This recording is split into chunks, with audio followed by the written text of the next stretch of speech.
Karnataka Ratna doctor Puneeth Rajkumar charitable trust ವತಿಯಿಂದ ಹಣ್ಣು ಹಂಪಲು ವಿತರಣೆ.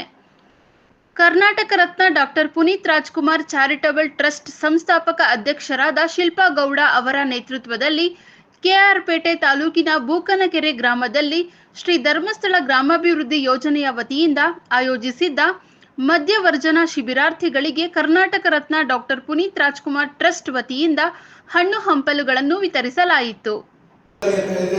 ಒಬ್ಬ ಶಿಬಿರಾರ್ಥಿ ಕುಡಿತಾ ಬಿಟ್ಟರೆ ಒಂದು ದೇವಸ್ಥಾನ ಕಟ್ಟಿ ಬ್ರಹ್ಮ ಕಲಶೋತ್ಸವ ಮಾಡಿದಷ್ಟು ಪುಣ್ಯದ ಕೆಲಸದಲ್ಲಿ ಭಾಗಿಯಾಗಿದ್ದಾರೆ ಅಂತ ನಮ್ಮ ಕೊಚ್ಚಿರು ಹೇಳ್ತಾರೆ, ಅಂದ್ರೆ ನಮ್ಮ ದನಿಗಳು ಹೇಳ್ತಾರೆ. ಹಾಗಾಗಿ 65 ಜನ ಇದ್ದಾರೆ. 65 ಜನ ಕುಡಿತಾ ಬಿಟ್ಟರೆ ನಮ್ಮ ಕೆಆರ್ಪೇಟೆ ತಾಲೂಕಿನಲ್ಲಿ 65 ದೇವಸ್ಥಾನ ಕಟ್ಟಿ ಬ್ರಹ್ಮ ಕಲಶೋತ್ಸವ ಮಾಡಿದಷ್ಟು ಪುಣ್ಯದ ಕೆಲಸದಲ್ಲಿ ತಾವೆಲ್ಲರೂ ಭಾಗಿಯಾಗಿದ್ದೀರಿ. ಅವರು ನಮ್ಮ ಪುನೀತ್ ರಾಜ್ಕುಮಾರ್ ಟ್ರಸ್ಟ್ನವರು ನಿಮಗೆಲ್ಲ ಫ್ರೂಟ್ಸ್ಗಳನ್ನು ತಂದಿದ್ದಾರೆ, ಹಣ್ಣುಗಳನ್ನು ತಂದಿದ್ದಾರೆ.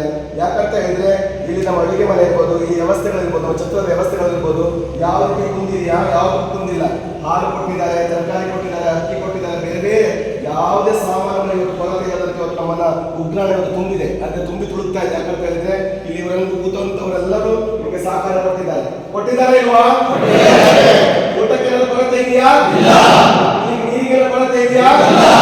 ಮದ್ದು ಮಾತ್ರೆ ಕೊರತೆ ಇದೆಯಾ? ಪ್ರೀತಿಗೆಲ್ಲ ಕೊರತೆ ಇದೆಯಾ? ಯಾವುದು ಕೊರತೆ ಇಲ್ಲದಂತೆ ನಿಮ್ಮನ್ನ ಕಾಪಾಡಿಕೊಳ್ಬೇಕಂತ ಹೇಳಿ ಆದ್ರೆ ಇವರೆಲ್ಲರೂ ಸಹಕಾರ ಕೊಟ್ಟಿದ್ದಾರೆ. ಅವರೆಲ್ಲ ಅಷ್ಟು ಜೀವಗಳು ನೋಯ್ತಾ ಇದ್ದ ಇಲ್ವಾ? ಖಂಡಿತ ತಾನೆ. ಬೇರೆ ಎಲ್ಲಾದ್ರೂ ಅವ್ರ ಕೆಲಸ ಮಾಡ್ಕೊಂಡು ಅವ್ರ ಫ್ಯಾಮಿಲಿ ಜೊತೆ ಇದ್ದಾರೆ. ನಮ್ಮನೆ ನಮ್ಮ ಗಂಡ ಇಲ್ಲ, ನಮ್ಮ ಅಪ್ಪ ಇಲ್ಲ, ನನ್ನ ಮಗ ಇಲ್ಲ. ನಿಜನ ಸತ್ಯ ತಾನೆ. ಈಗ ನೀವು ತಪ್ಪು ಮಾಡ್ತಾ ಇದ್ದೀರಿ ಅಂತ ಅರಿವು ಆಗೈತೆ? ಖಂಡಿತ ಗೊತ್ತಾಗೈತೆ. ಎಲ್ಲ ಯೋಚನೆ ಮಾಡಿದ್ದಾರೆ 4 ದಿವಸದಿಂದ. ಫ್ಯಾಮಿಲಿ ಬಿಟ್ಟು ಇರ್ಬೋದಾ ನೀವು? ಇರ್ಬೋದಾ? ಆಗಲ್ಲ ತಾನೆ. ಇಷ್ಟೇ ಜೀವನ. ಅವರು ನಿಮಗೋಸ್ಕರ ದುಡಿತಾ ಇದ್ದ, ಮನೇಲಿ ಕೆಲಸ ಮಾಡ್ಕೊಂಡು ಫ್ಯಾಮಿಲಿ ನಿಮಗೋಸ್ಕರ ಕಾಯ್ತಾ ಇದ್ದೆ ಅಂದರೆ ನೀವು ಅವ್ರಿಗೋಸ್ಕರ ಇರ್ಬೇಕೆ ಇರಬಾರ್ದಾ?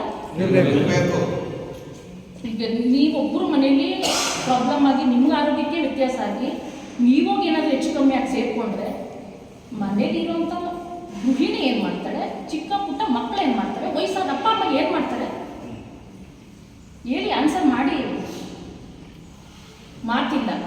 ಇವತ್ತು ನೀವೇನು ಮಾಡಬೇಕು ಅಂದರೆ ಇವತ್ತು ಭಗವಂತ ಮಂಜುನಾಥ ಸ್ವಾಮಿ ನಿಮ್ಗೆ ಆ ಶಕ್ತಿ ಕೊಡ್ತಾನೆ ಅನ್ನೋ ನಂಬಿಕೆ ನಮ್ಮಲ್ಲಿದೆ. ನೀವು ಆಚೆ ಹೋದ್ಮೇಲೆ ಈ ಥರ ಒಂದು ಶಿಬಿರದಿಂದ ಆಚೆ ಹೋಗಿ ಒಂದು ಉತ್ತಮ ವ್ಯಕ್ತಿಯಾಗಿ ಬದುಕ್ತೀರಾ ಅಂದರೆ ಆ ಭಗವಂತ ನಿಮಗೆ ಬೆಲ್ಲಲ್ಲಿದ್ದಾನೆ ಅಂತ ಅರ್ಥ. ಖಂಡಿತ ಕಾಯ್ತಾನೆ ಅಂತ. ಆಯಿತಾ? ದಯಮಾಡಿ ಈ ಥರ ಶಿಬಿರಗಳು ಮುಂದುವರ್ಕೊಂಡು ಹೋಗಲಿ. ಎಲ್ಲ ಕಡೆಯೂ ಯಶಸ್ಸಾಗಿ ನಡೀತೈತೆ ಅಂದರೆ ಅದರಿಂದ ಕುಡ್ತಾ ಬಿಟ್ಟಿರೋರೇ ಹೆಚ್ಚು ಅಲ್ವಾ? ಎಲ್ಲ ಈಗ ನೀವೆಲ್ಲನೂ ಬಿಡ್ತೀನಿ ಅಂತ ನಿಮ್ಮ ಮನಸ್ಸಲ್ಲಿ ನೋಡಿ. ನಿಮ್ಮ ವಯಸ್ಸೆಷ್ಟು?